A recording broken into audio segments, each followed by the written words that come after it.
At the top of the earth, north of wherever you may be just now, live the Eskimo. The long, dark winter has gone from the Arctic, and summer is returning.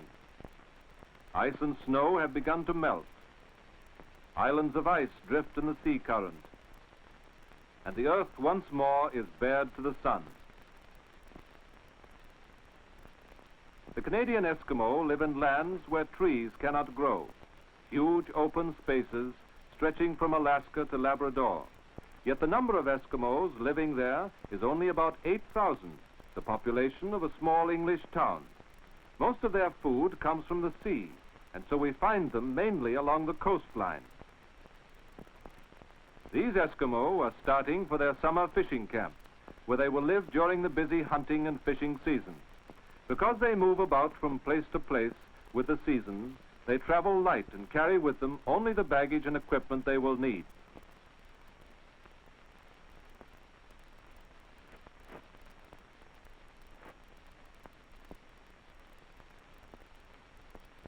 They must make the most of the short summer. Getting food during the winter is much more difficult.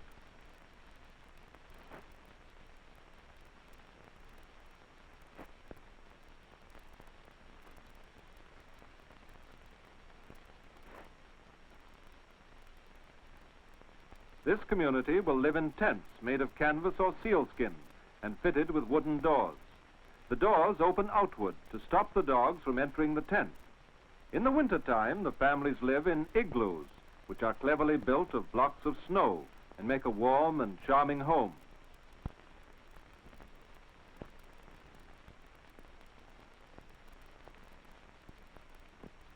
The ropes which support each tent are held down by heavy stones. This is just one of the many jobs done by women. Eskimo women are as busy with work as are the men, caring for the children, making clothes, and preparing the food. The Eskimo baby is carried about in the long hood of its mother's coat. On a cold or stormy day, she can pull the hood over her head and protect herself and the baby alike. Here's a simple way to catch fish. The men make a trap in shallow water by building a stone dam. They leave a small gap or opening through which the fish can enter.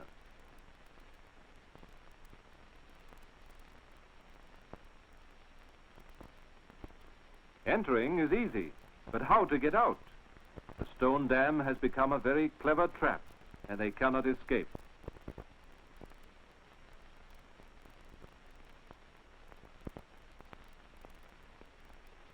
In the shallow water, the fish are easily seen and speared.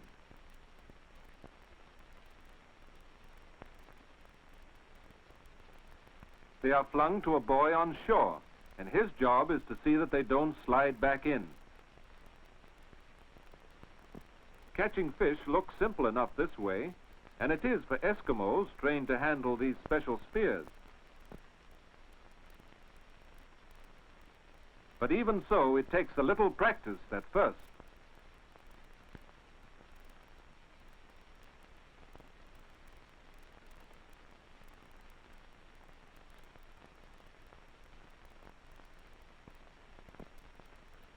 These men are going fishing.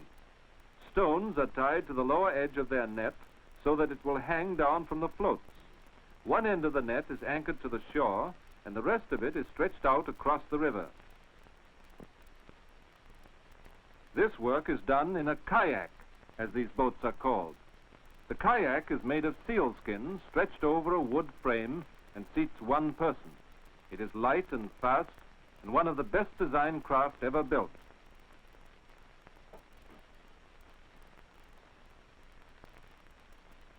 Can the nets really catch fish? Here's your answer.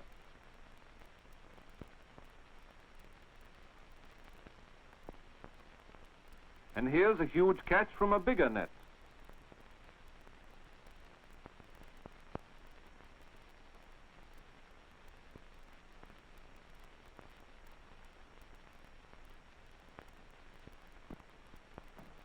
The white whale is an important catch, particularly because of the oil that comes from it. In weight, it is about 2,500 pounds, much heavier than a workhorse. Whale meat is not particularly good, and it is generally kept for the dogs, but its skin is delicious.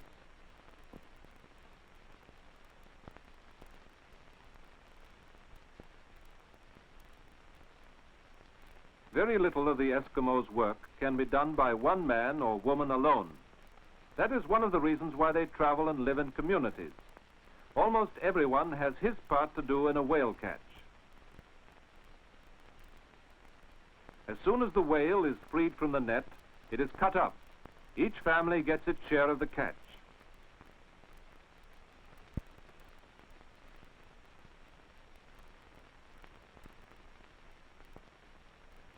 The skin is very tasty, and Eskimos enjoy it uncooked, just as many of us prefer to eat seafood, such as clams or oysters raw.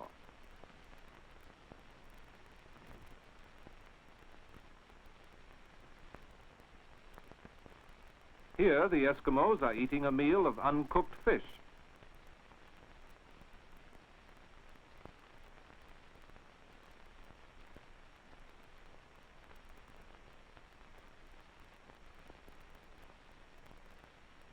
The ulu, or woman's knife, is used for many purposes.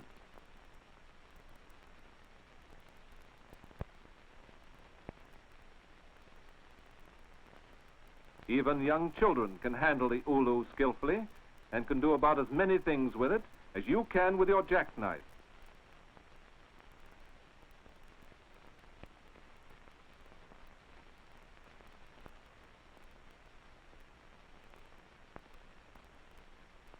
The ulu is also used for cutting up the blubber of the whale. Oil will give light and heat for the long winter days and nights. It can easily be pressed out from the blubber.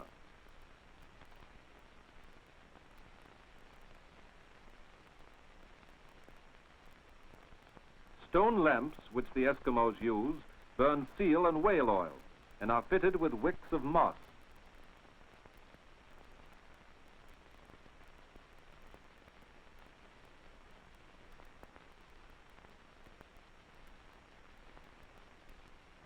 In the wintertime, the light from the quiet flame, as it strikes the snow crystals in the walls, makes the inside of an igloo shimmer and sparkle like a fairy castle.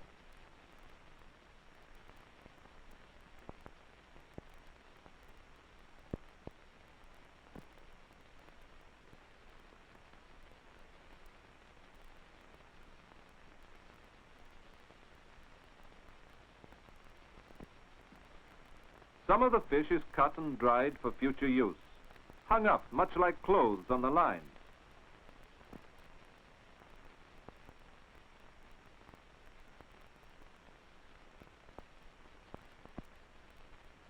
But the dogs won't always wait and must be driven off.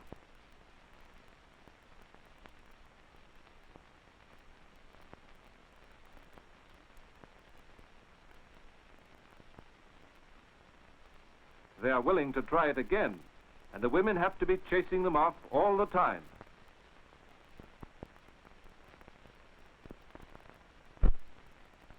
The exciting event of the summer is the yearly visit of the ship Eskimo.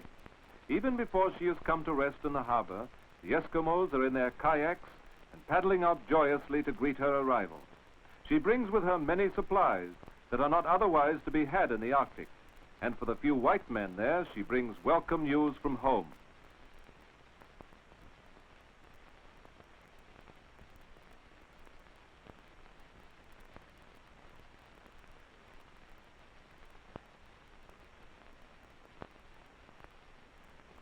Since many Eskimos use motor launches and small schooners, or canoes fitted with outboard motors, they have become good mechanics, and engine trouble doesn't bother them too much.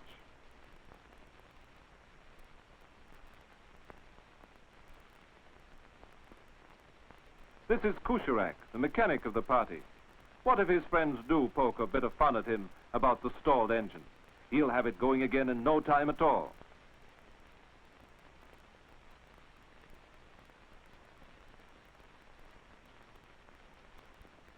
There she is, and running very nicely. The coming of the Nescopi is the big event of the year. It also means 2 or 3 days hard work for men, women, and children alike.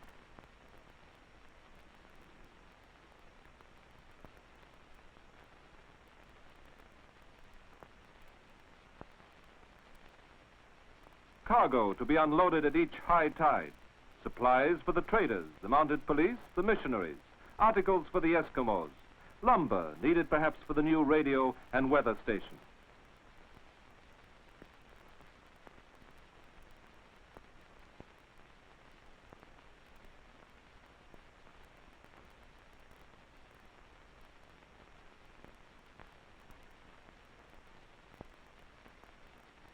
The metal drums are filled with petrol or gasoline, some of it to be used by airplanes, no longer an uncommon sight in the Arctic. Airplanes are useful for bringing men and materials to and from places that could not be easily reached in any other way.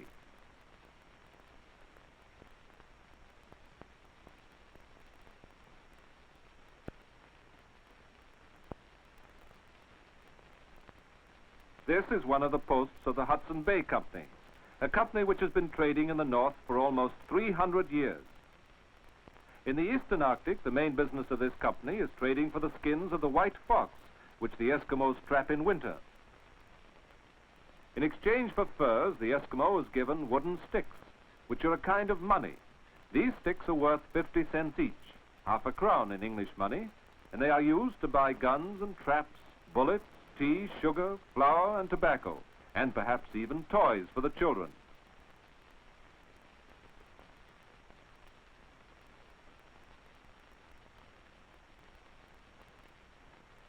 Sometimes the Eskimo will buy woolen or cotton clothing. Matches are very precious, and by splitting each one down the center, the Eskimo can make 2 matches out of 1. Some Eskimos, as well as using stone lamps, also own primus stoves, which they can get at the trading post. The men of the Eskimo community spend most of their time hunting and fishing. There are very few animals or fish which cannot be put to some use. For all Eskimos, and particularly for the men who live inland, the caribou is an important animal. It provides them with food, and its skin is used for clothing. Some of the men have telescopes with which to spot the animal. Since the bare, flat land offers no cover for them when they stalk the caribou, the men imitate its movements so that it will not be frightened away. Having come close enough, they fire.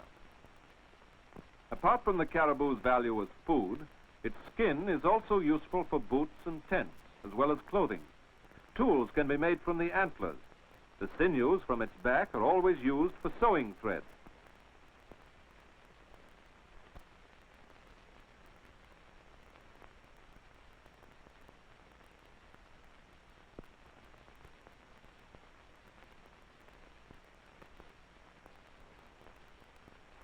The shiny walrus supplies food and ivory.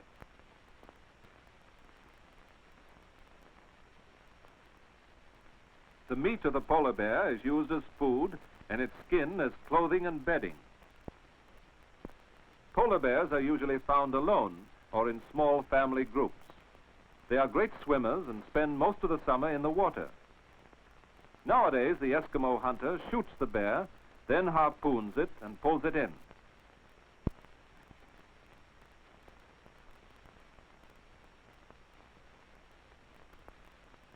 The bear may weigh as much as 1,000 pounds, and hauling it aboard is not an easy job.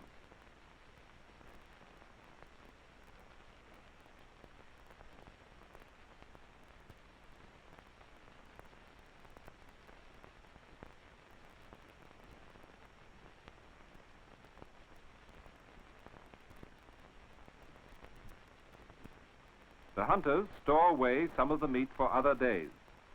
Seeing that the dogs have enough food is important in the Eskimo community, since dogs do a great deal of the work for them.